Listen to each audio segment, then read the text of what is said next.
current season.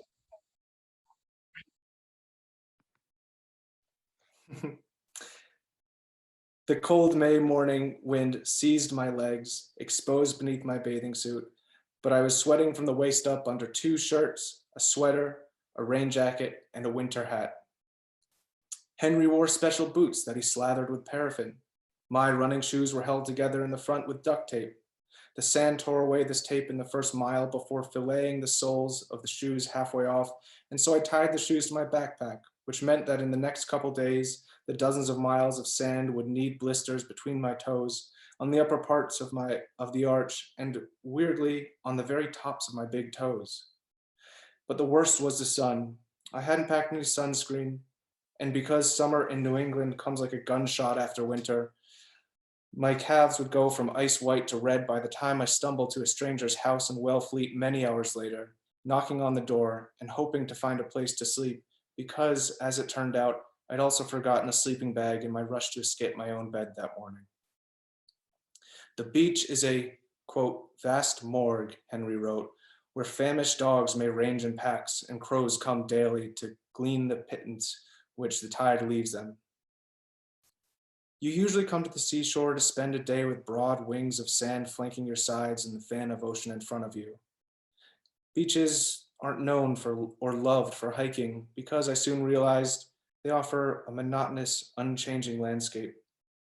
On my left, for miles, 100 feet of red sand and clay peeking into salt-killed rim of bayberry, huckleberry, and the odd scrub pine wherein song sparrows trilled the famous first notes of Beethoven's Fifth.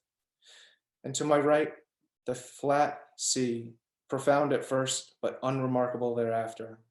And so my eyes fell to the ground, to this vast morgue, to see what items the ocean had returned to shore that morning. Beaches do have a tang of fate.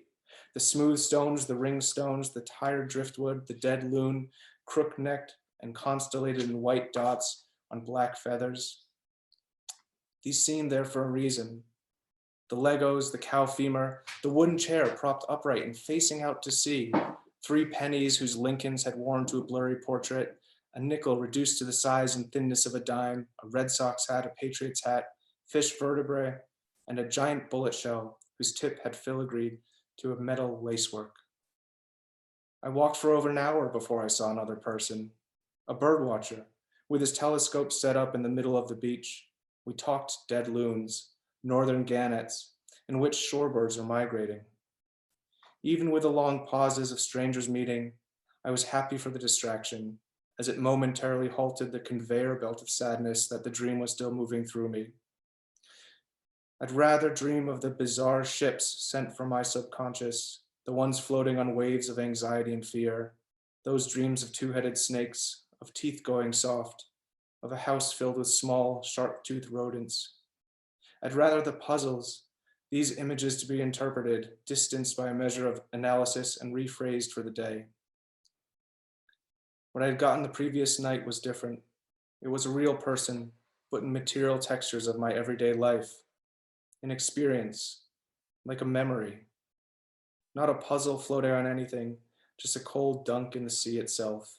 And that's why I was now clinging to the birder, thrashing at him with questions about the migratory routes of loons.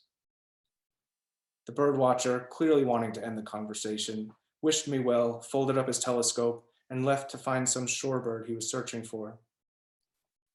I sat in the sand, and to distract myself, took out my journal and wrote synonyms for the wind. Cloud river, I wrote, weather's yeast, seasoned traitor, colonial fuel.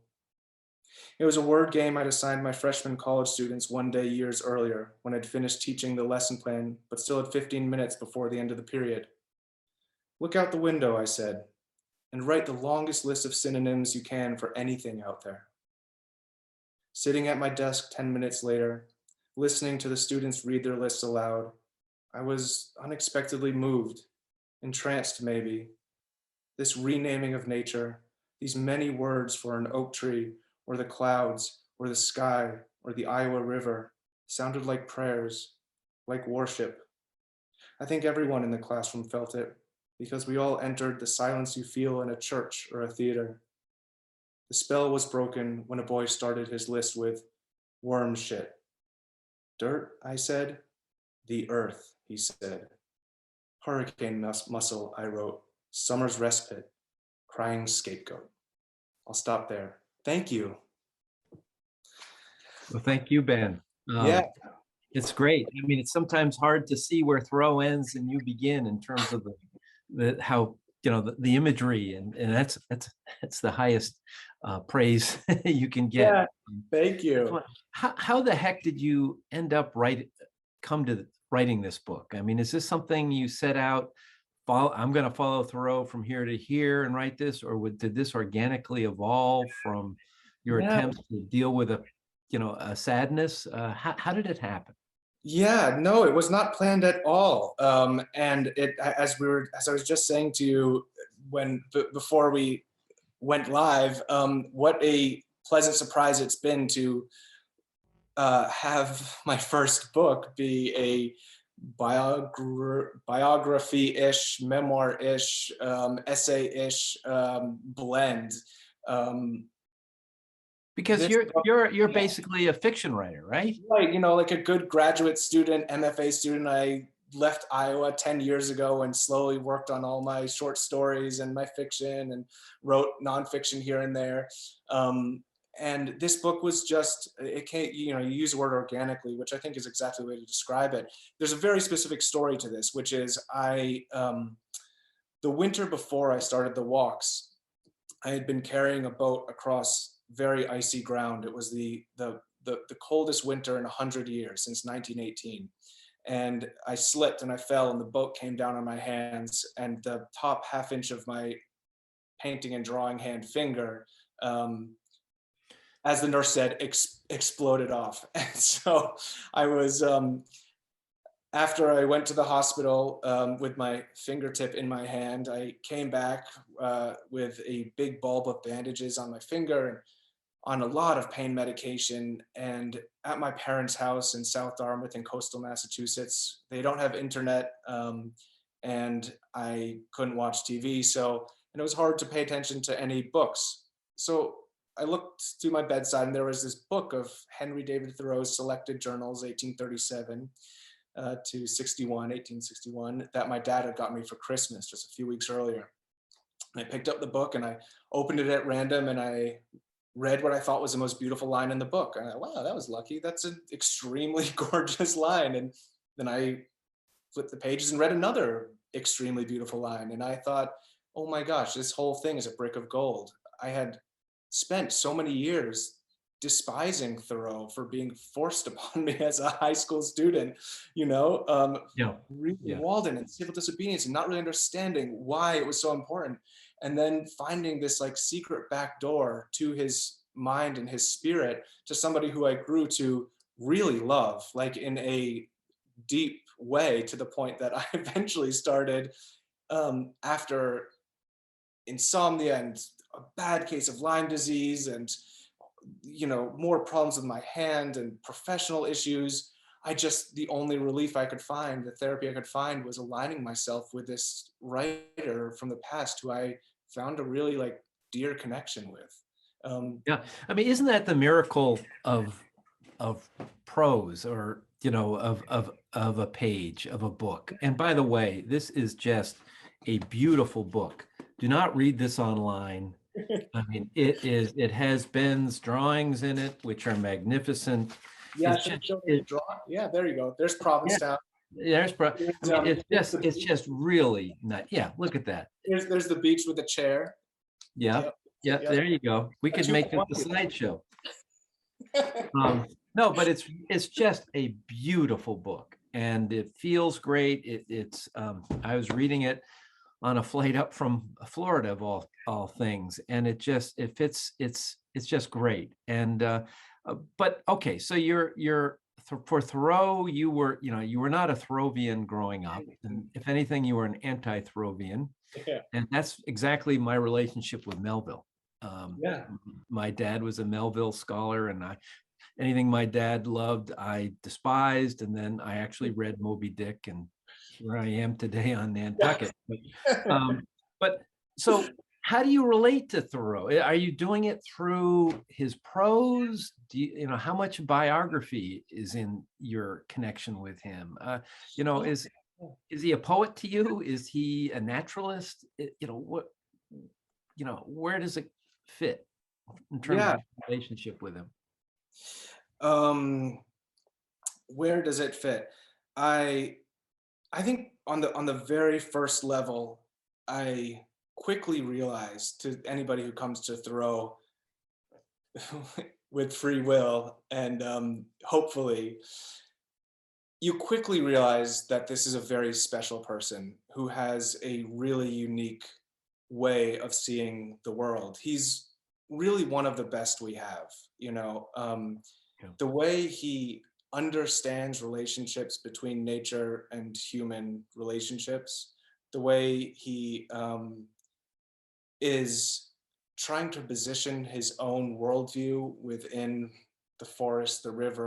I mean, one of my favorite lines that I read really early on when I was feeling so desperate, I'm going to misquote it, but it essentially is a line: "I must accept my life as passively as a willow leaf floating down a stream." And it's like the way he just sees nature and folds it into his own life. The way he, even the most famous lines, you know, the bluebird carries a sky on its back. There's something about that where it's like, yeah, the blue of a bluebird is a vast blue. It's a type of blue that isn't a blue jay. His nature, I've said this before as I read him more and understood him, his nature is so small. He is like a master of scale. He's not the Rocky Mountains. He's not, if he had Yeah. a video, if you were making like a Thoreau documentary, you would not show sweeping drone shots of the wilderness. He would like have a handheld camera bumping up Right. against Yeah. a flower. It'd be out of focus. He'd drop the camera. He'd be trying to film something in the dark. It wouldn't. He's just obsessed with finding the most beautiful little moments in nature, which I think is why he's also quintessentially a New England writer. There's something really cozy about nature here. It's really like, But yeah, his prose, I mean, it's lapidarian. It's yeah, it's kind of disconnected from, it's nature, but taking it to a level of poetry that, yeah, in the best poetry, where the physical world becomes something that we can all interact with, in our heads. And it's timeless in a way that, only a few writers have ever achieved. And yeah, um, but here you are following his physical footsteps. yeah, And how did, I mean, that's interesting, because I followed George Washington, and if yeah. ever there was a non-poet, it was George Washington. And there's just no poetry in him. You're following someone who, his interaction with nature just takes him into the stratosphere. Well, yeah, And and yeah. yeah, go ahead. Well, I was, the wonderful thing about following Henry David Thoreau is you're not. I'm not trying to find my way back into a religious slash cultural moment that is so distant in time that you can't relate to it. The technology, like Right. his medium is right in front of us all the time. His Yeah. main focus is there, and it's still there, despite what we're losing or what we might lose or have lost. Um, the other day I was in Los Angeles, where we live for some months of the winter, and a migration of monarch butterflies just went down the street in the middle of one of the biggest cities in America. And it's as if they were just fluttering over a meadow in Montana. And it's like, that is a Thoreau moment Yeah. where, despite everything else around it, here are these butterflies just doing their ancient practice through our culture. And it was like, through our time period. It was really a startling, wonderful moment where it's like, oh, there's so many opportunities to connect to this person of the past.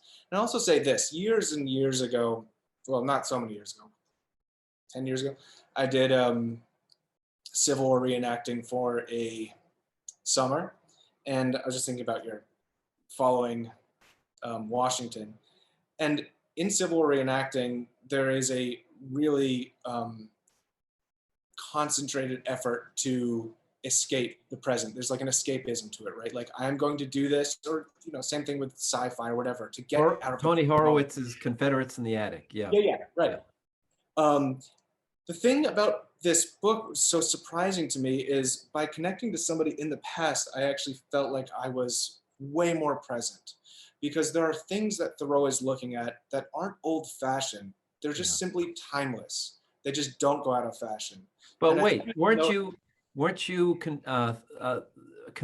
people thought you were a Thoreau reenactor I was at maybe going all? to read that section for this. Yeah, I was sitting in the replicate Walden cabin, and I had even a bigger beard, and I had horrible Lyme disease then. Was staring at the ground, and some woman walked in with her little boy and pointed at me, and she said, "Oh, look, there he is," very hopefully, and I had to say no, like please no, and I just walked around the boy very slowly, and then went swimming. And just as a side, what's Ben's prose is unmatched, but this is also a funny book in many ways, Yeah, and those are great.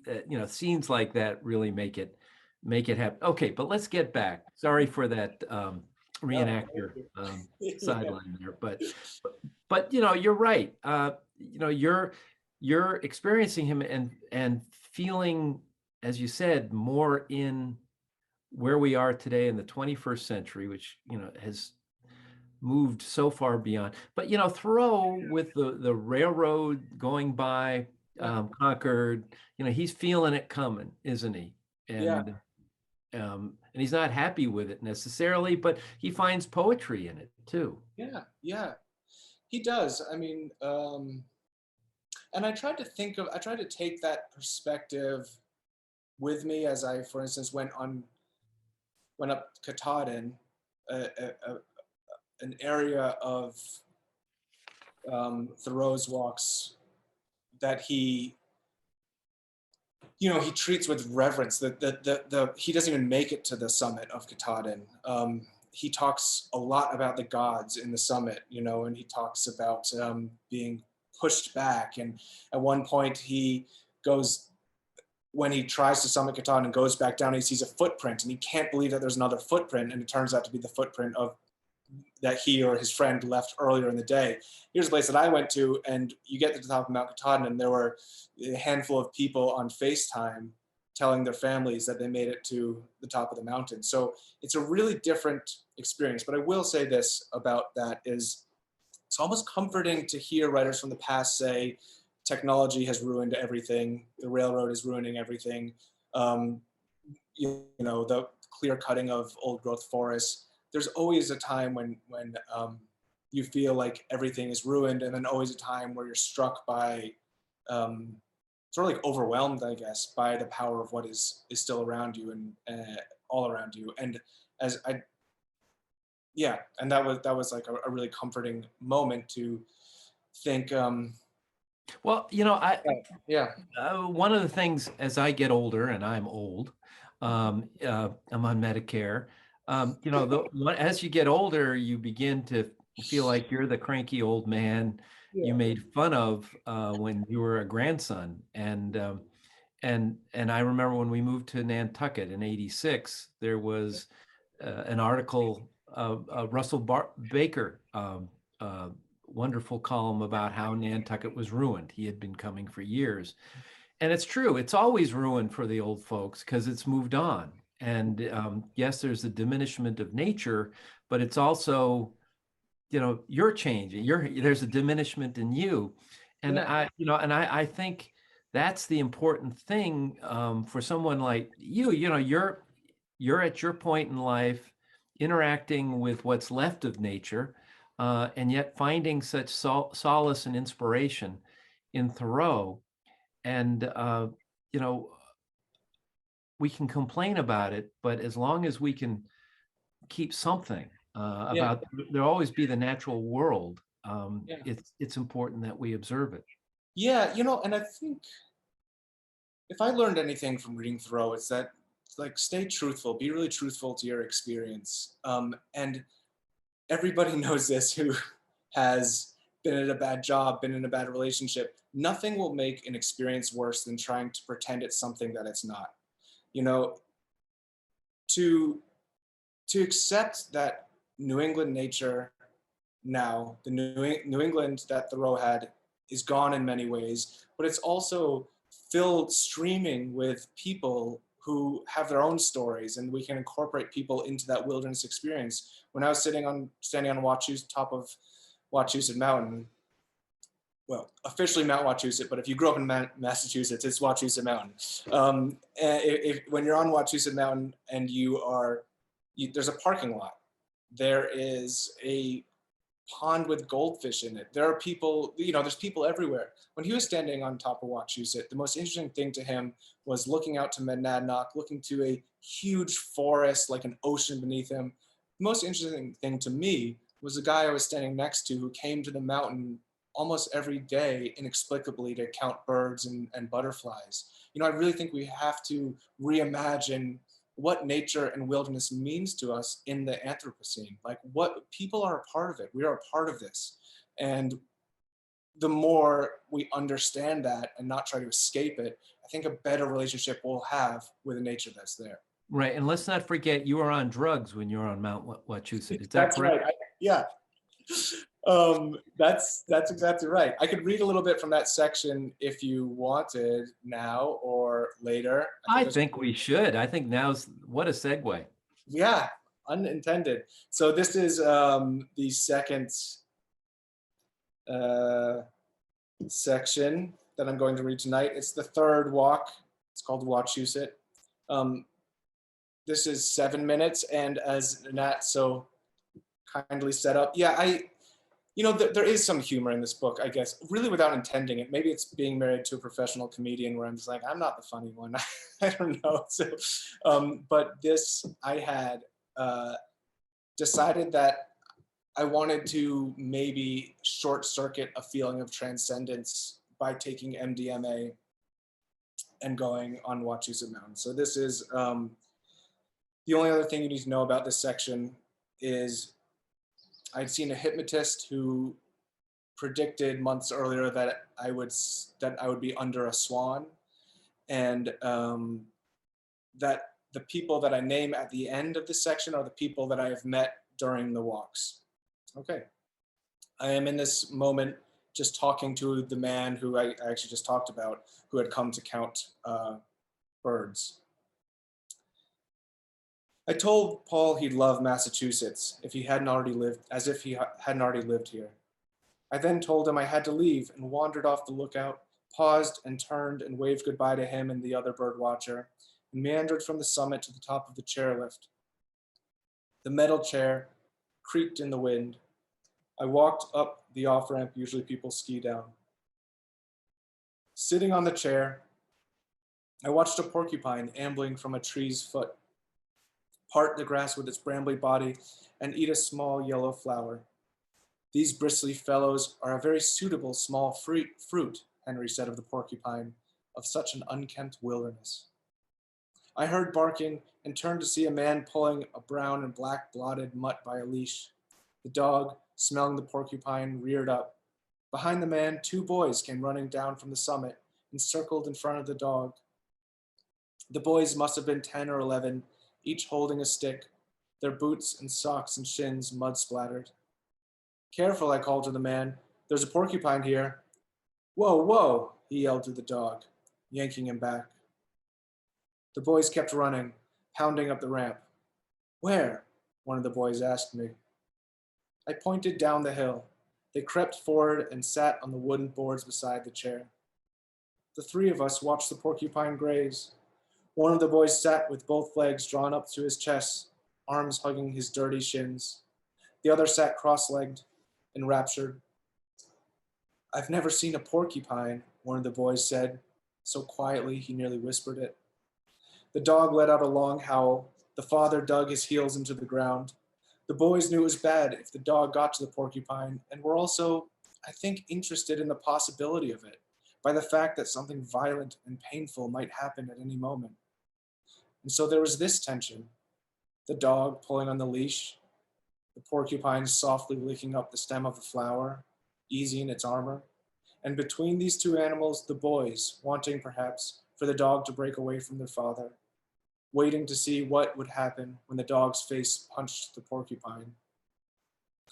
The sound of the chair's crooked metal arms squeaking on the metal cable named the tension of the moment, as a train whistle in Millinocket had named its solitude up there. "Let's go," the father yelled to the boys. One boy left immediately, rushing toward the father, who was already pulling the dog down the slope. But the other boy stayed by the chairlift for the moment. Again, he said to himself, for whom else could he be speaking to? "I've never seen a porcupine." He might think about this evening from time to time in his life, of the porcupine eating flowers, an animal of a rarity that cast the landscape in possibility, that really anything could walk out of the woods. I imagined him older, maybe 20 years from now, driving home from work, seeing a porcupine on the road. He might stop the car to watch it slowly cross. He might think back to now, to the first time he'd seen one, how he'd been sitting on a chairlift over a meadowy ski slope, how he'd been on a walk with his brother and dad and their dog. He might remember me, vaguely, a stranger also looking at the porcupine. The memory might give him the sensation of his childhood floating back to him, unexpectedly, as my own childhood comes to me whenever I smell skunk cabbage, which grew on the roadside stream bed where my best friend and I used to play. 20 years from now, this boy might tell somebody about the porcupine he saw then, and about the first time he saw one when he was a boy. But he might not. Out of the hesitation that comes with strong memories from early childhood, how they always sound smaller and softer than the personality crafting forms these memories really are. The boy then stood to run after his father and brother and dog. There's a heart inside that animal, my mind told me, watching the porcupine move down the slope, back to the edge of the forest, maybe the size of a chestnut. There's a heart at the center of all animals. Everything is soft underneath. A very suitable, soft fruit, small fruit. And after sunset, I watched the stars. The warm air shook the oak leaves overhead. I'd taken my shoes off and put my legs inside my sleeping bag. The uneven ground is an old bed that I love. The dreams have been visiting me less now, 4 months after Cape Cod. Maybe once or twice a week, and then they seem not to matter much. The stars, the ones between the channel of silhouetted oak canopies, must be a constellation, I thought. Unlike Henry, I didn't know the names of any constellations except the Big Dipper and Orion. I had my phone, though, with a constellation app on it. I first saw the Southern Cross through the earth, replicated digital stars washed through the screen as I lifted it overhead. I pointed the phone to the brightest ones. A figure then appeared, drawn by the connecting star points. "The Swan," the caption read below. What to do with something so fateful that coincidence doesn't seem like a fair word? What to do with the hypnotist's prediction that only under a swan would I feel at home? "The star at the heart of the swan is one of the brightest stars in the night sky," I read on my phone. "It is 200 times larger than our sun." Before sleeping on Wachusett, Henry also looked up at the stars and found comfort. Quote, "It was a satisfaction to know that they were our fellow travelers still, as high and out of reach as our own destiny. Truly the stars were given for consolation to man." Henry had walked to Wachusett, sat up on the summit, and looked at the stars as if they were given for consolation, 6 months after his brother died. Was he doing the same thing I was doing, walking to husk the dead skin of grief, looking up to feel the comfort of one's own smallness in the world, to displace bulging selfhood under the shadow of such urgent beauty as a night sky, to force loss and confusion microscopic in your perspective? I spread myself on the snowless hill and heard in my drugged, slippery head, "I've never seen a porcupine." It came like a chant, "I've never seen a porcupine." I wondered then if the porcupine was asleep, and what dreams she might be having, and if the boy was asleep, and his family dog, and my parents, and Mary and Dora, and the goldfish, and Randy and Pat and Wellfleet. What weird worlds they were all inhabiting in their dreams, tortured or hopeful or anxious or in love, but all completely alone. And then I saw it. that a large portion of the world just then was simply held in their imaginations. Billions of animals suspended in hallucinations, in some place between memory and thought. These hours named sleep, this necessary dark territory that we enter alone, is a more startling spell than I can describe. Thank you. Well, thank you, Ben. Billions of animals suspended in hallucinations. That's really good. That's really Thank you. no, that's great. And hey, and you can ski down Mount Wachusett anytime you want, right? That's right. Yeah. You don't even need to go there in the summer on drugs, without drugs, whatever you want. Yeah. Okay. So you go, Ben, that's, I mean, I hate to even tread upon that by talking, but you then go, you go on a personal quest into your own past, uh, following Thoreau's dictum of going southwest, right? And Yeah. your journey to Sakonnet. You know, the family is very important to you, clearly, when in reading this book. Can you talk about, you know, where you've come from, you know, deeply, you know, and the support network that, you know, the artistic community that is your family? Yeah. My immediate family, my mom is a gallerist, gallery owner, and my dad is a landscape painter, and I would align his paint, and his paintings are luminous paintings. For anybody who knows the Hudson River School painters, they are paintings in which the water and the sky interact in a moment that transcend. It's like a transcendentalist moment. So the apple did not fall far from the tree. I still consider myself mostly a painter, which is why it was so nice of Tin House to let me put drawings in this book. But I have, and I'm right now in a house that my great-grandfather, great-grandparents had put together. So, I think for anybody who's lived in New England, family and landscape are so intertwined. And I have a complicated family past. Walking to Sakonnet, there is a lot of darkness in the distant family. Recently I was asked to make for some blog a playlist for this book, and I got to pick 6 songs for each. And for the Sakonnet chapter, the Southwest, I chose this like solo, sort of frantic, but extremely beautiful and dark cello prelude. And that's like, okay, that's what it is. Like this old England family that hasn't talked a lot about what they did or believe in or anything really. And I also, yeah. So that's the family, I would say. Yeah, and just Chapter, yeah. yeah, and before we head out to questions, I just have to ask you about, you know, one of the more enjoyable. They're all enjoyable, but the section about the Allagash, when you canoe to, you know, where Henry went, what's the name of the island? He Pillsbury, right? Yeah. Pillsbury, yeah. And okay, so what is it about the Allagash and space aliens? This is the first time anybody's asked me that. Thank you. I think Sure. the line is, the Eagle Lake, Pillsbury Island is famous for the farthest north point where Henry David Thoreau went on his main walks, but also because of a 1970s alien abduction. And I will so briefly say this because we should get in some questions here. I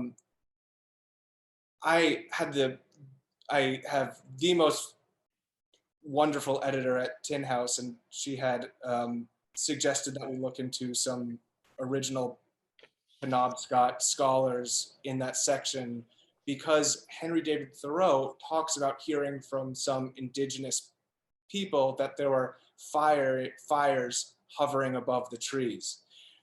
And then you look into some origin stories of the Penobscot, and they say they came in a glowing cloud. And then you jump ahead to 1970s, and they say, these three men said there was a glowing orb above the lake, and they were taken up into the orb and deposited back on the beach. Now, I will only say those three things, and you can connect any dots that you want, whether there was, enormous natural, what are they called? Will-o-wisps, or, natural phenomena that in the 1970s, these young men saw, or in 1801, there was a technology hovering above the trees so far beyond the horizon of the people who saw it that they just interpreted it as fire hovering above the trees. I don't know. But that was a really enjoyable section to write. And then I talked to a neighbor who said, without hesitation, that there is he has a cabin up there, that there is what is called wormhole above the Allagash, where the worlds are connected. So there you go. And yeah. I don't think there's any better way to end a discussion about Thoreau, Ben Shattuck, and the walks they took. It's been great to talk with you, Ben, and let's turn it over to the Walden Woods Project. Yeah. Am I unmuted? Yes, I am. Thank you, Ben. Thank you, Nathaniel, for your questions. Sorry for my rudely interrupting with the recording. Forgot to click record in the beginning. First time I ever did that, but we have most of it, so that's good. We have a bunch of questions, so I'll go ahead and get started, Ben. First question, which walk in your wonderful book do you think brought you closest to Henry? I would say the first walk, the Cape Cod walk, holds a very dear place in my heart, because I really needed him in a way that I have. I mean, people say this in different ways as readers, like a book finds you at the right moment. As a writer, another writer found me at the right moment, and I felt so close to him. As I said to Nat, I felt that by sort of being in conversation with this person, I was seeing the colors of my present more vividly. And he was the best at describing what the ocean looked like. And it was like having this person, this like complicated 30-something-year-old. I mean, that's the other thing. Henry died at 44. He was so young, and a person around my age from a long time ago who was sort of like whispering directions to me. And isn't that the dream we all have when we're confused millennials or whatever? Like, somebody's just telling you what to do and how to see the world. So by the end of the book, I bring a real point saying I don't need Thoreau and the landscape as I did. And I kind of miss that. I miss wanting to be close to him and his writing. But I started the book, alone and with intense insomnia and all these bad things at hand. And by the end of the book, I was staying on Cape Cod with my pregnant fiance, and the landscape just didn't. What was more interesting to me was my life with my future wife, So I think the first one, yeah. Yeah. In relation to that question, did you walk the entire coast of Cape Cod? Yeah, so here's Cape Cod. Oh, wait, this way and the other way, from the elbow right up there. I took, I started the outer Cape, and I got as close to where Thoreau started. There is, I think in Orleans, there's, Nat, you'd probably know this, but you can't cross over at one point if you want to walk the outer beaches. So I started at Nauset Light, and I think it's about 20 miles. Yeah, to the way, way, way tip of Provincetown. Yep. Is there anything about Thoreau people don't know or realize?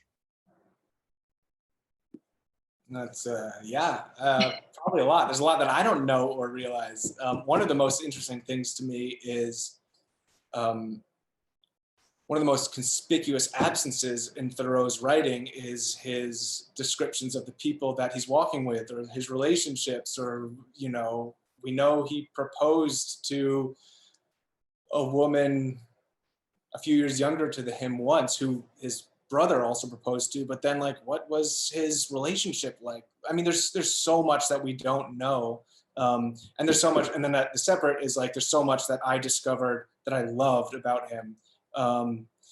And, you know, like that he was really good at ice skating and loved to like do little jumps and tricks, that he was like a really fun uncle type figure to Emerson, that he fed a mouse from his hand, that, you know, he's just like this wonderful, goofy guy.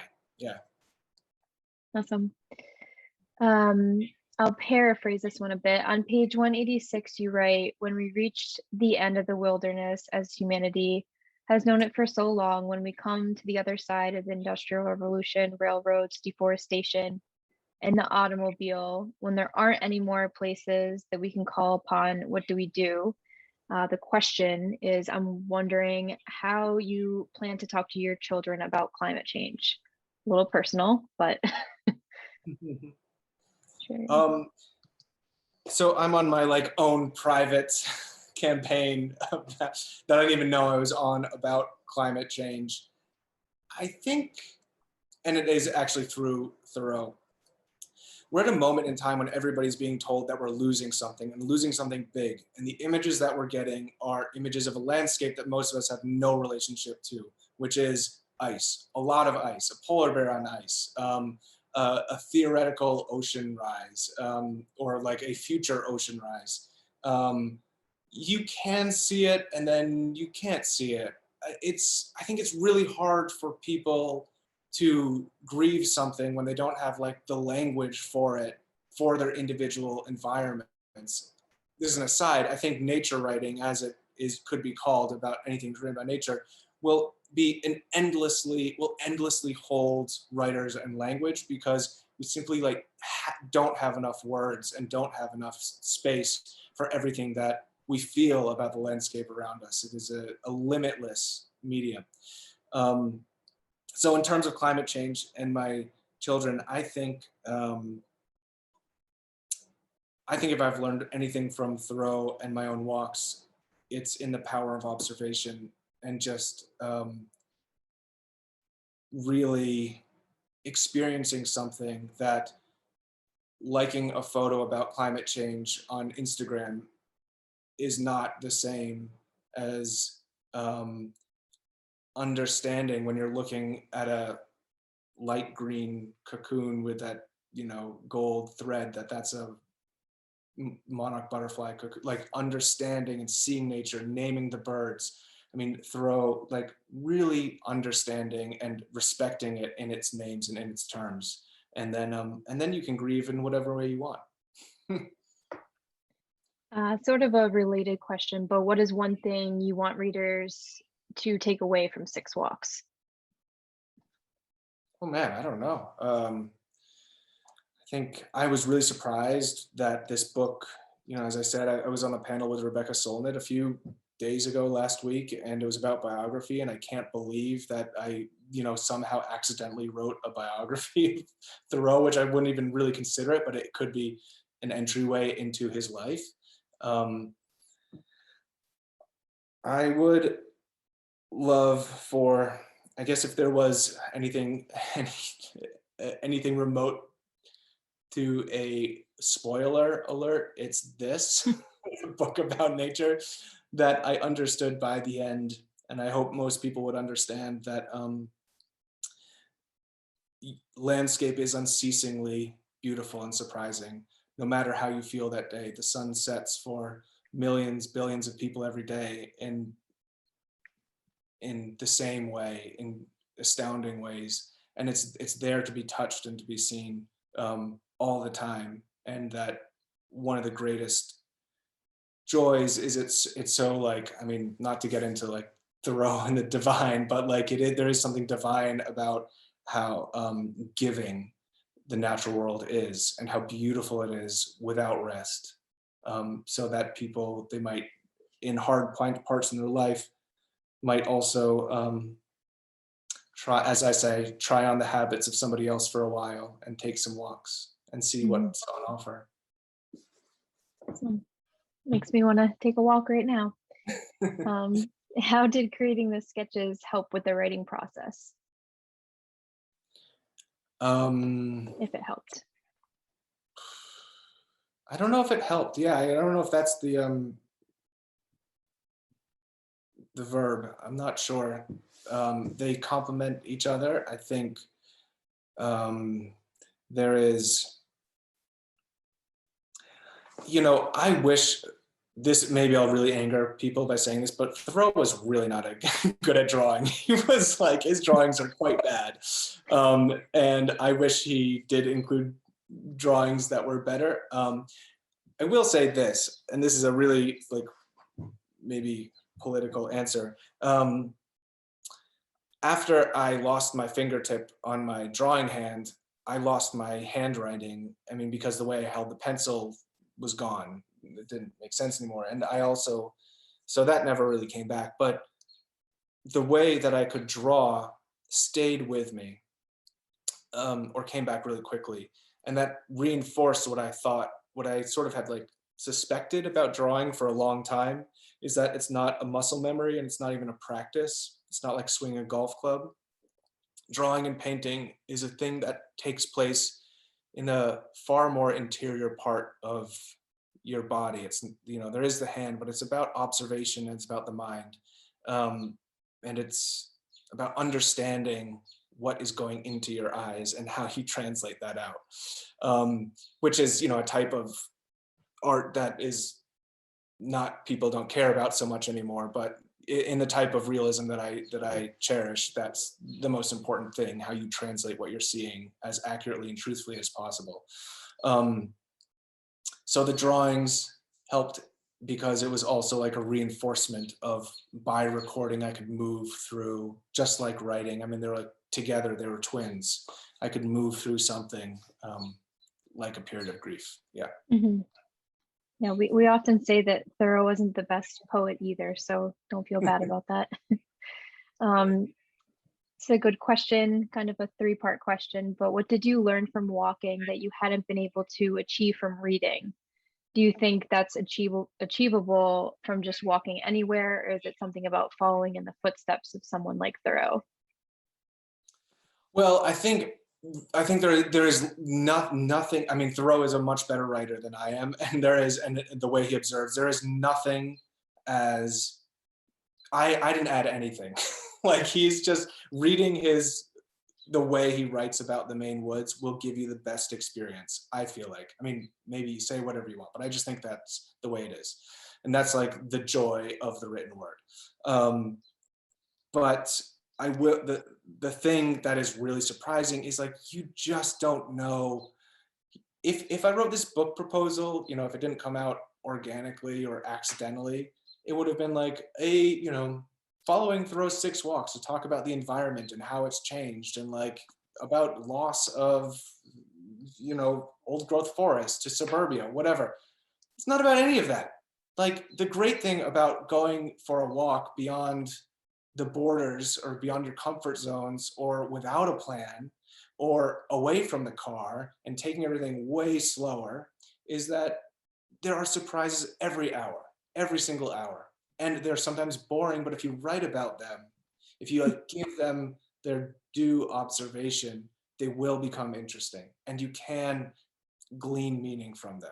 I think that, I actually, if you count up the days I was actually walking, it's like it's a week total maybe. It's not like I was 3 months in Glacier National Park. It's very easy, but I somehow wrote an entire book of that, and really, I think, understood something about my relationship with nature and the possibility that we have in our interaction with nature that I never would have if I didn't attempt to go out and just write down what I saw.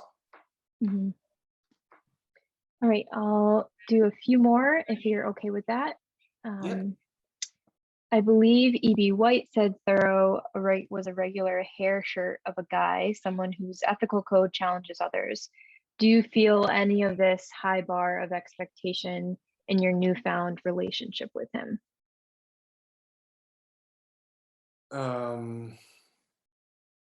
No, I don't know how to elaborate on that one. I'm sorry. That's a great quote though. Yeah. High bar. Well, I know you were, sorry to interrupt, but before we started, you were saying that, Thoreau had always seemed one way to you, and then when you started reading him later on in life, he kind of turned into another sort of person and writer. Yeah. Perhaps that can be a reflection of this question of sorts. Yeah, that I didn't like his writing very much, and yeah, there's a hardness for sure. I mean, uh, if you write a book about Thoreau, a lot of people have some pretty strong opinions about Thoreau because he's just in we're stewing in his. I mean, I was saying to Nat, one of the reasons why I very um, uh, intentionally did not use the word Thoreau and mostly call him Henry is because like Thoreau, the big capital T-A, I mean, the shadow of his legacy, the size that his shadow casts, it's just intimidating to so many people. And he's like, his name is chiseled into the stone of like the great American writers. And some people have really bad relationship with him and with that as this, moralist and the hair shirt. And so yeah, I would say probably the opposite, that I felt reading his journals that he was somebody who was much more forgiving or confused or conflicted than he might have presented. All right, we'll do one more. Nice casual question. Do you prefer the ocean, beach, woods, or hills? And do they speak to you equally?